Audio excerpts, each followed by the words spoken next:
दोस्तों, सीरियल गुम है किसी के प्यार में। अपने बाबा की आखिरी कॉल रिकॉर्डिंग सुनकर तेजस्विनी और मुक्ता के उड़े होश।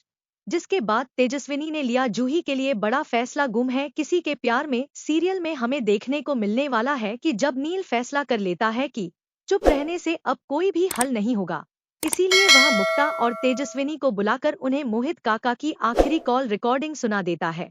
जिसके बाद तेजस्विनी जब यह सब सुनती है तो उसके होश ही उड़ जाते हैं, क्योंकि वह कभी भी नील को अपने लाइफ पार्टनर के रूप में नहीं देखती थी।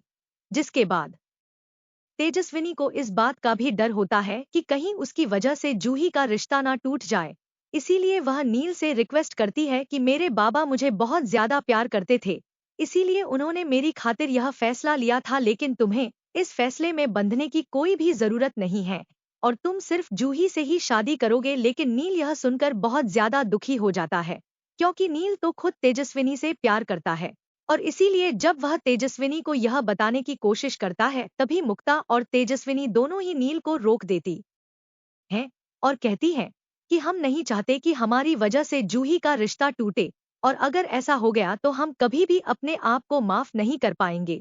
लेकिन वहीं दूसरी ओर लक्ष्मी जब यह सब सुनती है तो अब नील और बाकी सबके सामने ही तेजस्विनी और मुक्ता के ऊपर भड़क उठती है और तेजस्विनी को अनाप शनाप सुनाने लगती है, जो कि नील से बिल्कुल भी बर्दाश्त नहीं होता।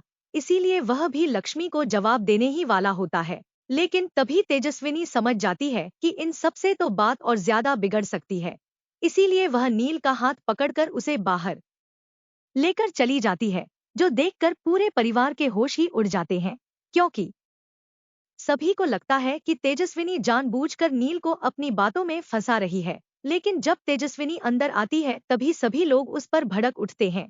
लेकिन तभी नील का कॉल आता है कि वह जूही से रिश्ता करने के लिए तैयार है, जिससे सभी को समझ आ जाता है कि तेजस्विनी ने नील को दूसरी से शादी करने के लिए मना लिया होगा।